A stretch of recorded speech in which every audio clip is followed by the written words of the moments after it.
सावधान हो जाइए, क्योंकि अब आप जुड़ चुके हैं उस आवाज से जो खबरों को सिर्फ पढ़ती नहीं है, उन्हें परखती है, जहां हर शब्द में सच्चाई है, हर लहजे में ईमानदारी है। यह कोई आम बुलेटिन नहीं है, ये सच्चाई का सीधा प्रसारण है, जहां ना तो शोर है ना साजिश है, सिर्फ तथ्य है और तर्क है। नमस्कार, मैं हूं आकाश और आप देख रहे हैं ST Info TV, जहां खबरें बनती हैं आवाज और आवाज बनती है एक बदलाव। तो शुरू करते हैं बिना किसी देरी के आज के समाचार बुलेटिन और देश विदेश की 5 प्रमुख खबरों पर नजर डालते हैं। भारत और यूनाइटेड किंगडम के बीच एक ऐतिहासिक व्यापार समझौता संपन्न हुआ। इस समझौते के अंतर्गत ब्रिटेन से आने वाली ब्रांडेड विस्की अब भारत में कम दरों पर उपलब्ध होगी।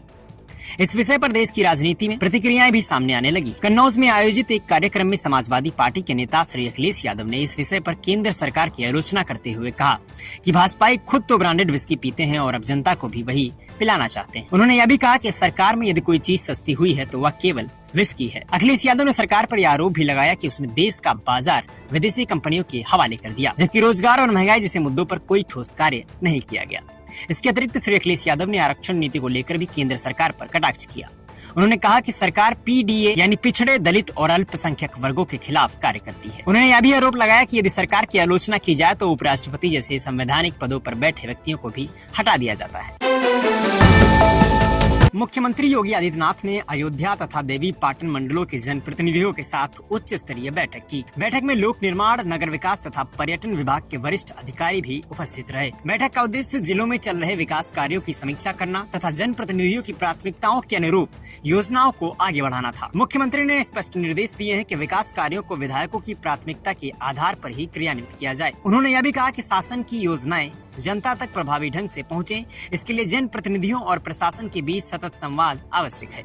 मुख्यमंत्री ने अधिकारियों से कहा कि वे जनप्रतिनिधियों से समन्वय स्थापित करते हुए योजनाओं को धरातल पर उतारें। मुख्यमंत्री ने यह भी दोहराया कि सरकार जनहित में तेज, पारदर्शी और लक्ष्य आधारित कार्य संस्कृति को अपनाने के लिए प्रतिबद्ध है।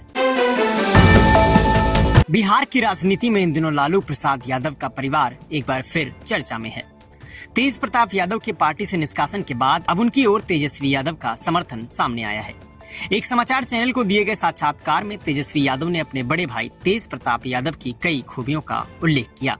उन्होंने कहा कि तेज प्रताप न केवल राजनीति में सक्रिय हैं, बल्कि वे एक पायलट भी हैं, बांसुरी बजाने में निपुण हैं और रील निर्माण में भी रुचि रखते हैं। तेजस्वी यादव ने कहा, हम उन्हें एक जिम्मेदार विधायक के साथ साथ एक ऐसे भाई के रूप में भी देखते हैं जो परिवार के प्रति अत्यंत प्रोएक्टिव हैं। तेजस्वी के अनुसार तेज प्रताप प्रत्येक दृष्टिकोण से परिवार के रक्षक हैं। वहीं दूसरी ओर स्वयं तेज प्रताप यादव ने भी एक साक्षात्कार में कहा कि वे अपने राजनीतिक अस्तित्व के लिए हर चुनौती का डटकर सामना करेंगे। उन्होंने यह भी स्पष्ट किया कि राजनीति और पारिवारिक संबंध दोनों अलग अलग विषय हैं। यह बयानबाजी लालू परिवार के भीतर संबंधों को लेकर नए संकेत दे रही है।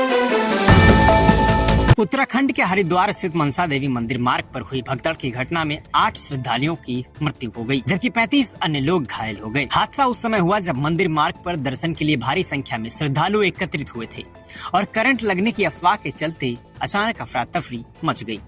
इस भगदड़ में कई श्रद्धालु एक दूसरे पर गिर पड़े, जिसके कारण मौके पर हड़कंप की स्थिति बन गई। घायलों को तत्काल जिला अस्पताल पहुंचाया गया, जहां 8 लोगों की मृत्यु की पुष्टि की गई। गंभीर रूप से घायल श्रद्धालुओं को उच्च चिकित्सा केंद्रों के लिए रेफर किया गया है। हादसे में उत्तर प्रदेश के 4 नागरिकों की मृत्यु की सूचना प्राप्त हुई है। इनमें बरेली निवासी आरुष, रामपुर निवासी विक्की, बाराबंकी के वकील तथा बंदायूं निवासी शांति देवी शामिल हैं। इस दुर्घटना पर उत्तर प्रदेश के मुख्यमंत्री योगी आदित्यनाथ ने गहरा शोक व्यक्त किया। उन्होंने कहा कि यह घटना अत्यंत पीड़ादायक और मन को व्यथित करने वाली है। मुख्यमंत्री ने मृतकों के परिजनों को 2-2 लाख रुपए की आर्थिक सहायता प्रदान करने की घोषणा की तथा अधिकारियों को निर्देश दिए हैं कि वे उत्तराखंड सरकार से समन्वय स्थापित कर शवों को शीघ्र उनके घर जनपदों तक पहुंचाया जाए। वहीं उत्तराखंड के मुख्यमंत्री पुष्कर सिंह धामी ने भी घटना पर दुख व्यक्त किया तथा इसकी मजिस्ट्री जांच के आदेश भी दिए। राज्य सरकार की ओर से मृतकों के परिजनों को 2-2 लाख रुपए तथा घायलों को 50-50 हजार रुपए की सहायता राशि प्रदान की जाएगी। उत्तराखंड पुलिस के अनुसार स्थिति अब नियंत्रण में है और मंदिर मार्ग पर श्रद्धालुओं की आवाजाही सामान्य की जा रही है।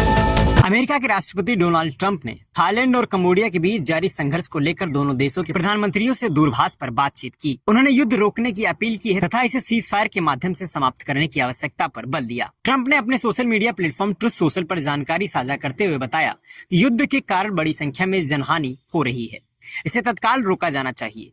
उन्होंने इस संघर्ष की तुलना भारत और पाकिस्तान के बीच हुए उस ऐतिहासिक टकराव से की, जिसे उनके अनुसार सफलतापूर्वक रोका गया था। अमेरिकी राष्ट्रपति ने यह भी स्पष्ट किया कि अमेरिका वर्तमान में थाईलैंड और कंबोडिया दोनों देशों के साथ व्यापार समझौते पर बातचीत कर रहा है, किंतु यदि युद्ध जारी रहता है तो अमेरिका इनमें से किसी भी देश के साथ कोई व्यापारिक समझौता नहीं करेगा।